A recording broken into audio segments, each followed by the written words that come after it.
Hey everyone, welcome back to Twinges 英会話。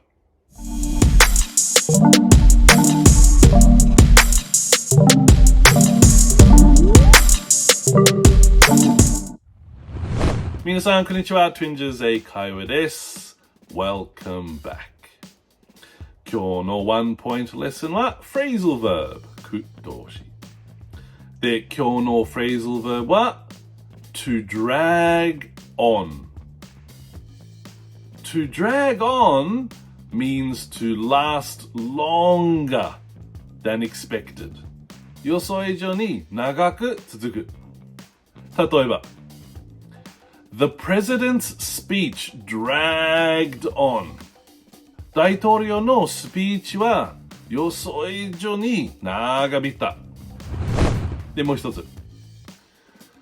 How much longer is this going to drag on? それには、あと、どれくらいかかりますか？で、最後もう一つ。My wife tends to drag on a bit。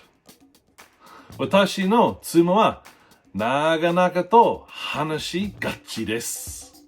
はい。じゃあ皆さんもう一回。To drag on, to last longer than expected。予想以上に長く続く。はい。皆さん勉強しますか？はい。よかった。それで質問ならば、手ならば、みんな下、コメントお願いします。で、皆さんいつも見る本当にありがとう。Thank you for watching and see you in the next one. Bye bye.